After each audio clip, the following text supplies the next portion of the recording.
నమస్కారం గురుగారు. నమస్తే. గురుగారు ఇప్పుడు మనకి అక్షయ తృతీయ రాబోతుంది. అంటే అక్షయ తృతీయ అనంగానే ఆ రోజు ఎక్కువగా బంగారం కొనాలని అంటూ ఉంటారు. నిజంగా మన శాస్త్రాల్లో ఏమైనా ఉందంటారా అలా బంగారం కొనాలని? అసలు దేని ప్రత్యేకత అక్షయ అది తృతీయ అంటే? చాలా పచ్చి అబద్ధమైన నిజ రూపం దాల్చిన పద్ధతి అమ్మ అది. హ్మ్. పచ్చి అబద్ధమైంది అది. బంగారం కొనాలి అనేది అక్షయ తృతీయ నాడు అనేది ఎవ్వరు కూడా ఏ శాస్త్రంలో కాదు, ఏ పండితులు కూడా చెప్పలేదు. అసలు లేదు చెప్పాలంటే. కేవలం అక్షయం అంటే క్షయం కానిది, అంటే నిర్మూలించలేనిది, అంటే దానికి అంతం అనేది ఉండదు. హ్మ్.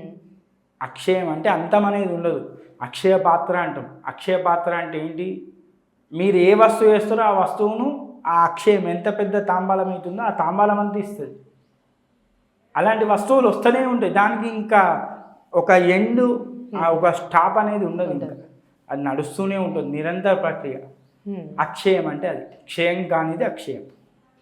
అయితే అక్షయ తృతీయ అనేది ఎందుకు దివసం అయింది అయ్యా అంటే, మనకు 4 యుగాలు ఉన్నాయి.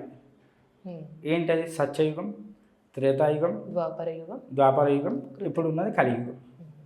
సత్యయుగం, కృతాయుగం ఈ రెండు ఒకటే. నెక్స్ట్ వచ్చేసి త్రేతాయుగం.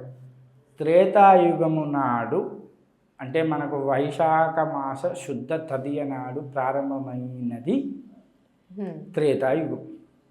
ఆ యుగ ఆరంభం కాబట్టి అది పర్వదినంగా మనం భావించుకోవాలి.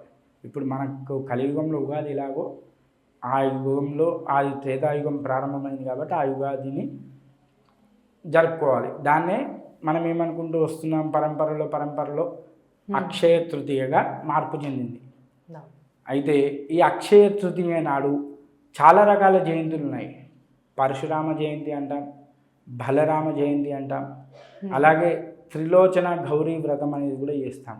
అది ఎప్పటి నుంచి చేస్తాము అంటే, చైత్ర శుద్ధ పౌర్ణిమ నుండి మొదలు పెట్టుకొని వైశాఖ శుద్ధ తృతీయ నాడు దానికా కూడా చేసుకుంటూ వస్తూ ఉంటాం. అప్పటిదాకా కూడా ఆ వ్రతాన్ని చేస్తూ ఉంటాం కాబట్టి ఆ వ్రత ఉద్యాపన అనేది ఆ రోజు చేస్తూ ఉంటాం. అంతేగాని ఈ బంగారం కొంటే చాలా గొప్ప ధనవంతులం అవుతాం, బంగారంతో మనకేదో కీర్తి గడిస్తుంది, బంగారం ఎంతో వస్తుంది అనేది ఏ శాస్త్రంలో చెప్పలేదు. అక్షయ తృతీయ నిజంగా చేయాల్సింది ఏందయ్యా అంటే, దానాలు ధర్మాలు చేయాలి. అంటే మీరు ఎంత దానం చేస్తారో అంత పుణ్యం అనేది మన అకౌంట్లో పెరుగుతూ ఉంటుంది. ఆ దానంతో వచ్చేది పుణ్యం. బంగారం ఉంది, బంగారం మీరు కొనకండి, మీ దగ్గర ఉన్న దానం చేయండి, అప్పుడు మీ అకౌంట్లో పుణ్యం అనేది పెరుగుతూ ఉంటుంది. అంటే అక్షయం అనేది పెరుగుతూ ఉంటుంది. ఆ అక్షయం అనేది పెరిగేది ఏంటి అంటే దాన రూపకంగా పెరుగుతూ ఉంటుంది. వస్తువులను దానం చేయండి, ఆభరణాలను దానం చేయండి, బంగారం దానం చేయండి, అన్నదానాలు చేయండి, ఇంకేమైనా మీకు కోరికలు ఉంటే అలాంటి పూజలు, యాగాలు అలాంటివి చేయండి, గౌరీ వ్రతాలు చేయండి. ఇలాంటి వాటిని చేయడం ద్వారా మీకు పుణ్యం వస్తుంది తప్ప బంగారం కొంటే అక్షయ తృతీయ నాడు బంగారం కొంటే అక్షయమై అక్షయ పాత్ర అంతా నిండుతుంది అనేది తప్పు. అక్షయ పాత్ర నిండదు, ఎప్పుడు నిండదు. ఎప్పుడు నిండుతుంది అక్షయ పాత్ర అంటే, మనం చేసిన కర్మ ఫలితాలు, మనం చేసిన పాపాల ఫలితంగా అక్షయ పాత్ర అనేది నిండుతుంది. మనం పుణ్యం చేస్తే అక్షయ పాత్ర అవుతుంది, లేదు అంటే క్షయపాత్ర అవుతుంది. క్షయపాత్ర అంటే నిర్మూలించేది, అక్షయం అంటే నిర్మూలించలేదు. కాబట్టి మనం ఎన్ని పుణ్యాలు చేసామో, ఎన్ని పాపాలు చేసామో, ఏ విధంగా నడుచుకున్నామో అనేది మన దాని మీద ఆధారపడి ఉంటుంది తప్ప ఆ బంగారాలు కొంటేనో వెండి కొంటేనో అక్షయం అయిపోయి మన ఇంట్లో సిరి సంపదలు అన్నీ తులుతూగుతాయి, గొప్పగా అవుతాయి అనేది ఏ శాస్త్రంలో లేదు, ఎక్కడ లేదు. ధర్మ విరుద్ధమైన ప్రచారమే తప్ప వేరే కాదు. కాబట్టి మీరు ఎంత పుణ్యం చేస్తారో ఆ రోజు అంత పుణ్యం చేయండి. అన్నదానాలు చేయండి, వస్త్రదానాలు చేయండి, భూదానాలు చేయండి, బంగారు దానాలు చేయండి, ధనదానాలు చేయండి. ఇలాంటి దానాలు చేస్తే మనకు ఫలితం జరుగుతుంది. అప్పుడు అక్షయ పాత్ర నిండుతుంది. ఆ అక్షయ తృతీయకు ఒక అర్థం వస్తుంది. లేదు అనుకుంటే బంగారం కొని ఇంట్లో దాచిపెట్టుకుంటే అది ఇంత ఏం కాదు, అంతే ఉంటుంది. బంగారం ఎన్ని సంవత్సరాలు నువ్వు బీరువాలో పెట్టినా గంతే ఉంటుంది తప్ప పెరగదు. ఇంకా కావాలంటే కరుగుతుంది, అటో ఇటో కరుగుతుంది తప్ప పెరగదు. కాబట్టి ఆ విషయాన్ని గుర్తుపెట్టుకోండి. లక్ష్మీదేవి అమ్మవారికి కూడా ఆ రోజు ప్రత్యేకంగా తప్పకుండా చేయాలమ్మా. నేను అదే చెప్పేది, త్రిలోచన గౌరీ వ్రతము అని ఉంటుంది.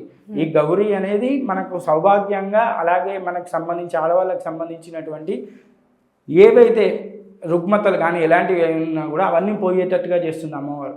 అలాగే లక్ష్మీదేవిని చేయడం ద్వారా, లక్ష్మీదేవి పూజ చేయడం ద్వారా మన ఇంట్లో అక్షయం, నేను అన్నాను కదా, ధనం పెరుగుతూ ఉంటుంది. పూజలు చేయడం ద్వారా ధనం పెరుగుతూ ఉంటుంది. బంగారం కొంటే ధనం పెరగదు. కాబట్టి దానాలు చేయడం ద్వారా ధనం పెరుగుతూ ఉంటుంది. అలాంటివి చేయండి. అక్షయ తృతీయ అనే అర్థమే మారిపోయేటట్టుగా బంగారాలు కొని ఆ షాపులకు గిరాకీ పెంచడం తప్ప మన ఇంట్లో మనకంటూ మనకేం అక్షయాన్ని మూడబెట్టుకున్నది ఏమీ లేదు. కాబట్టి ఈ విషయాన్ని గుర్తుంచుకొని తప్పకుండా పూజలు చేయండి, దానాలు చేయండి, ధర్మాలు చేయండి. అది అక్షయ తృతీయ అవుతుంది. అక్షయ తృతీయకి వేరే అర్థం లేదు. ఈ విషయాన్ని మాత్రం తప్పకుండా గుర్తుపెట్టుకోండి. క్షయం కానిది అక్షయం. అంటే మన యొక్క పాపాలు ఏ విధంగా క్షయం చేసుకొని అక్షయంగా మనం మన శరీరాన్ని మన జీవితాన్ని మార్చుకుంటాము, అప్పుడు మనకు అక్షయం నిండుతుంది, అప్పుడు లక్ష్మి వస్తుంది. అసలైన అర్థం అక్షయ తృతీయ అంటే అదే. చాలా చక్కగా తెలియదు గురుగారు, ధన్యవాదాలు.